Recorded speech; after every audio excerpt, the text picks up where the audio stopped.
Welcome to Sinha commerce classes. क्या आपके syllabus में रिटायरमेंट ऑफ अ पार्टनर का चैप्टर पढ़ना है या इस चैप्टर से रिलेटेड क्वेश्चंस को सॉल्व करने में आपको प्रॉब्लम्स आता है या इस चैप्टर को आप कॉन्सेप्ट के साथ सीखना चाहते हैं तो ये वीडियो आपके लिए है। आज के इस वीडियो में मैं आपका सबसे इम्पॉर्टेंट इस चैप्टर से related retiring partners capital account का फॉर्मेट या उसी को स्पेसिमेन बोलते हैं, आज मैं उसको क्या करूंगा समझाऊंगा, क्योंकि अब जो आपको क्वेश्चंस मिलेगा उसमें आपको रिटायरिंग पार्टनर्स कैपिटल अकाउंट क्या करना पड़ेगा, बनाना पड़ेगा। Right, retiring partners capital account का फॉर्मेट कैसा होता है, क्रेडिट साइड में क्या लिखते हैं, डेबिट साइड में क्या लिखते हैं, सारा कॉन्सेप्ट मैं क्लियर कर दूंगा। बस आप कॉन्सेंट्रेशन और पेशेंस के साथ देखिएगा बिना वीडियो स्किप किए हुए। सबसे पहले लिखा क्या है, देखिए specimen of retiring partners capital account. मान लेते हैं कि आपका क्या है, 3 पार्टनर है जी। हम ये मान के चलते कितने पार्टनर है, आपका 3 पार्टनर है RDX, ठीक है। और फर्म से कौन आपका रिटायर हो रहा है, मान लेते हैं फर्म से कौन रिटायर हो रहा है आपका, फर्म से कौन रिटायर हो रहा है आपका, मान लेते हैं X, ठीक है।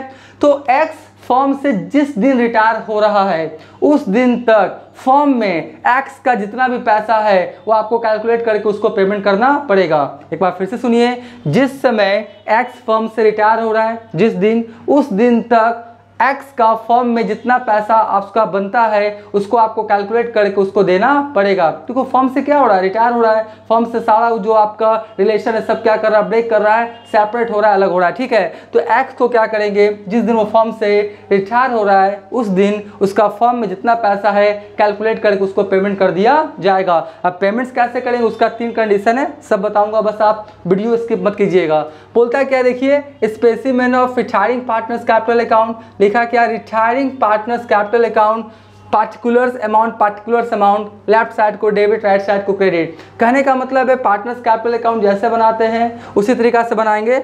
आप क्या करेंगे कि जो कैपिटल को बढ़ाने वाला आइटम है उसको लिखेंगे क्रेडिट साइड में, और कैपिटल को जो घटाने वाला आइटम है उसको कहाँ लिखेंगे, डेबिट साइड में। कोई दिक्कत नहीं। अब देखिए पहले मैं क्रेडिट साइड का सारा आइटम क्या करूँगा आपको समझाऊंगा। जितने भी आइटम्स हैं इससे कैपिटल क्या होगा आपका, बढ़ेगा। सबसे पहले क्या बोलता है, by balance BD capital as per balance sheet. आपका जो X का बैलेंस शीट जिसमें फर्म से रिटायर हो रहा है X, उस समय बैलेंस शीट में X का जो कैपिटल है वो क्या करेंगे, लिख देंगे। और कैपिटल का कौन सा बैलेंस, क्रेडिट बैलेंस। कौन सा balance, credit balance. Credit balance रहेगा तो रिटायरिंग पार्टनर्स कैपिटल अकाउंट के कहाँ लिखेंगे, क्रेडिट साइड में। तो याद रखिएगा कौन सा यहाँ पे बैलेंस चाहिए हमको, क्रेडिट बैलेंस। और क्रेडिट बैलेंस कहाँ रहेगा, बैलेंस शीट के लायबिलिटी साइड में। बैलेंस शीट के लायबिलिटी साइड में रहेगा तो क्रेडिट साइड में लिखिएगा, ठीक है। उसके बाद बोलता है by continuing partners capital account, goodwill के लिए। मैंने बोला था ना कि फर्म से X रिटायर हो रहा है उस दिन फर्म का क्या होगा, गुडविल का वैल्यूएशन होगा, और जितना X का प्रॉफिट शेयरिंग रेशियो रहेगा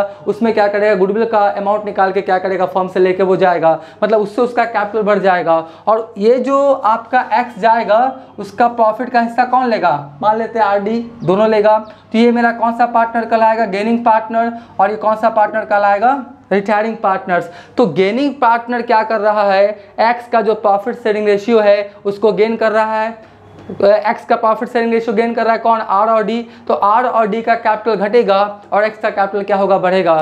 तो यहाँ पे एंट्री हो जाता है gaining partners capital account debit to retiring partners capital account, या उसी को कंटिन्यूइंग पार्टनर, क्योंकि X चला जाएगा तो RD कंटिन्यू करेगा। तो यहाँ पे देखिए क्या लिखा है, बाय कंटिन्यूइंग पार्टनर या बाय गेनिंग पार्टनर भी लिख सकते हैं, कोई दिक्कत नहीं है। किसके लिए है, गुडविल के लिए। किसके लिए, गुडविल के लिए। तो यहाँ पे हो जाएगा बाय आर्स कैपिटल, बाय क्या हो जाएगा, डिस कैपिटल, कोई दिक्कत नहीं है। उसके बाद X जिस समय फर्म से रिटायर हो रहा है उस समय बैलेंस शीट में कोई रिजर्व है, कोई फंड्स है, तो उसमें आपका X का भी तो राइट है, तो जितना उसका हिस्सा है X का जो भी प्रॉफिट शेयरिंग रेशियो है उसमें क्या करेगा, वो लेके जाएगा। तो एंट्री क्या हो जाएगा, reserve account debit, funds account debit to X capital account, तो इससे भी कैपिटल क्या होगा, बढ़ेगा।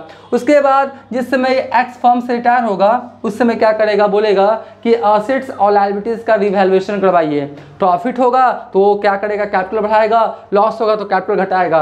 बात समझिए, इधर होगा तो आप मान लेते हैं रिवैल्यूएशन क्या हुआ, प्रॉफिट, तो प्रॉफिट से कैपिटल क्या होगा, बढ़ेगा, लिख भी दिया है।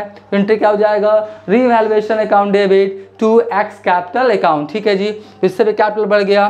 फिर क्या है आपका, इसी को रिवैल्यूएशन अकाउंट को ही हम लोग दूसरे शब्दों में क्या बोलते हैं, profit and loss adjustment account, profit वाला है ना। तो रिवैल्यूएशन अकाउंट का दूसरा नाम क्या है, profit and loss adjustment account. उसके बाद कोई इन्वेस्टमेंट फ्लक्चुएशन फंड है, उससे भी कैपिटल बढ़ेगा, तो एक्स का जो भी प्रॉफिट शेयरिंग रेशियो रहेगा उसमें क्या करेगा, वो लेके जाएगा। तो एंट्री क्या हो जाएगा, investment fluctuation fund account debit to X capital account. उसके बाद profit and loss expense account है, क्रेडिट बैलेंस, तो इससे भी क्या होगा, आपका कैपिटल बढ़ेगा। एंट्री क्या हो जाएगा, profit and loss expense account debit to X capital account. उसके बाद profit and loss account credit balance, balance sheet के लायबिलिटी साइड में प्रॉफिट एंड लॉस अकाउंट का क्रेडिट बैलेंस है।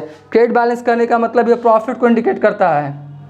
पीएल अकाउंट का क्रेडिट बैलेंस किसको इंडिकेट करता है, प्रॉफिट को। तो एक्स फर्म से रिटायर हो रहा है तो उसका जितना भी प्रॉफिट शेयरिंग रेशियो है उसमें क्या करेगा, अपना हिस्सा लेके जाएगा। तो प्रॉफिट एंड लॉस आपका account debit to X capital account. कहने का मतलब है जितने भी मैंने आइटम्स लिखे हैं ना, इससे कैपिटल क्या होगा, आपका रिटायरिंग पार्टनर्स का क्या होगा, इंक्रीज करेगा। और एक बात मान लेते हैं कोई आपका इंटरेस्ट ऑन कैपिटल देना है, क्वेश्चन में लिख दिया, तो उससे भी कैपिटल बढ़ेगा।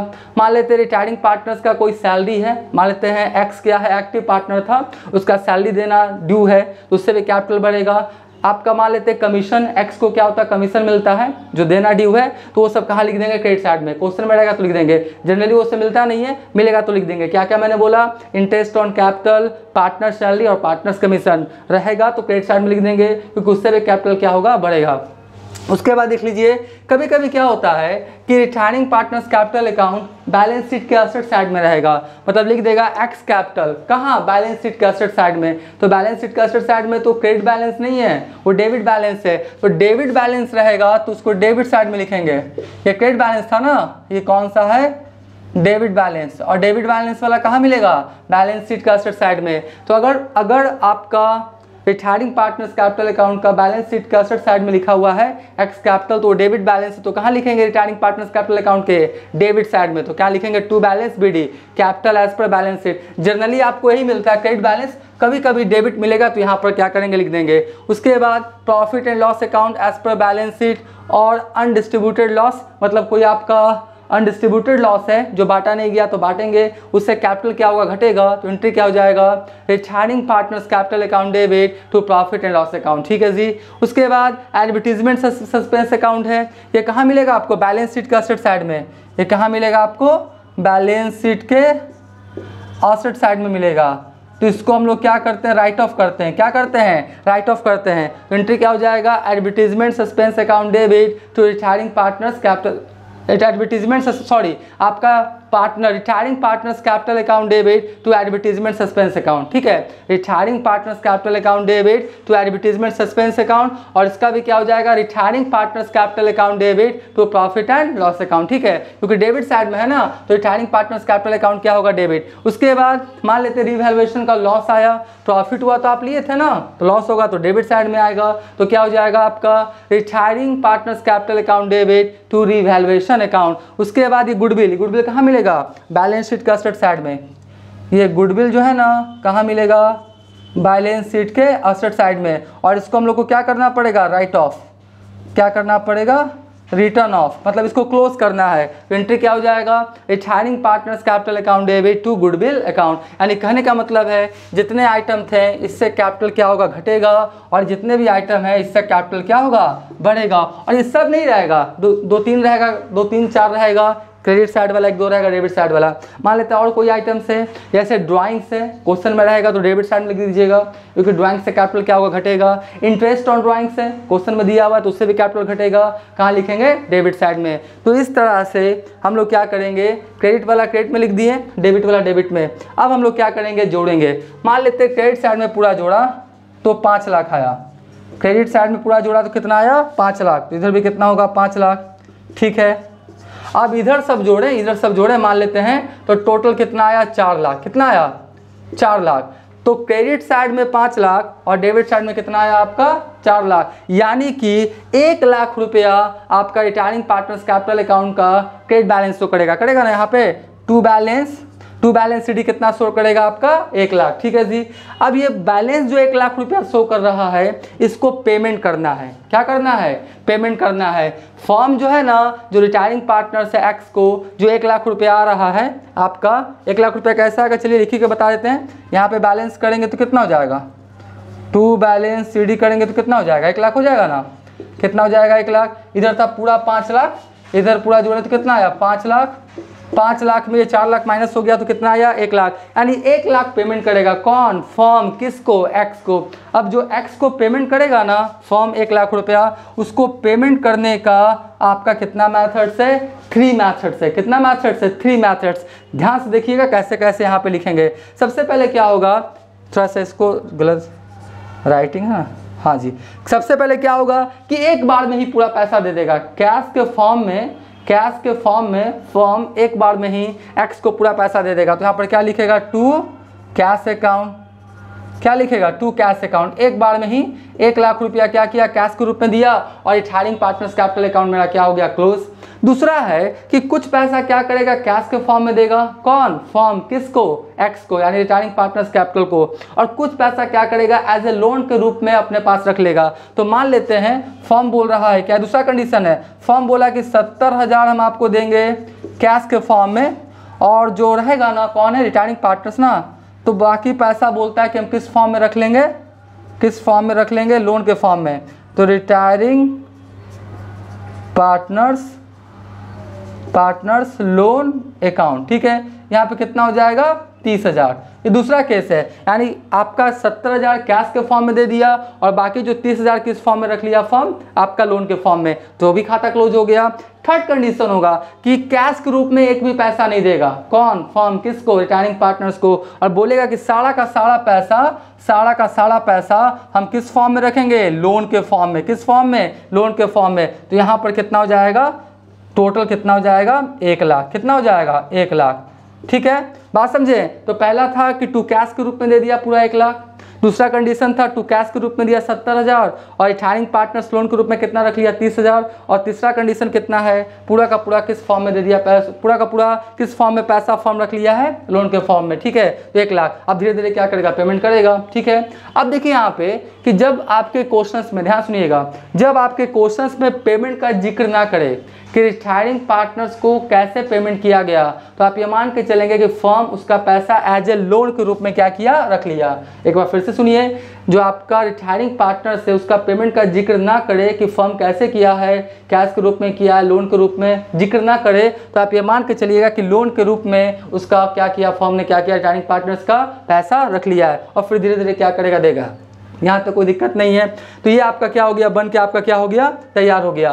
तो ये रिटायरिंग पार्टनर्स कैपिटल अकाउंट का मैंने क्या बताया आपको, फॉर्मेट, क्या बताया, फॉर्मेट। और ये बहुत ज़्यादा क्या है आपका इंपॉर्टेंट है। अब एक बात ध्यान सुनिए, किसी भी स्थिति में रिटायरिंग पार्टनर्स कैपिटल अकाउंट क्या हो जाना चाहिए, क्लोज। किसी भी स्थिति में रिटायरिंग पार्टनर्स कैपिटल अकाउंट क्या हो जाना चाहिए, क्लोज। अगर retiring partners capital account close हो जाएगा तभी एक्स फर्म से रिटायर माना जाएगा। अगर retiring partners capital account close नहीं हुआ है इसका मतलब एक्स फर्म से अभी गया नहीं है। तो आई होप ये रिटायरिंग पार्टनर्स कैपिटल अकाउंट आपको अच्छे ढंग से समझ में आ गया होगा। अभी तक वीडियो देखे हैं, वीडियो को लाइक कर देंगे, चैनल को सब्सक्राइब करके हमारा हौसला बढ़ाएंगे, बेल आइकन हिट कर कॉल कर देंगे। इससे क्या होगा, कोई भी वीडियोस मैं अपलोड करूँगा उसका सबसे पहले नोटिफिकेशन आपको मिल जाएगा। पहले आप क्या करें, इसका स्क्रीनशॉट ले लें।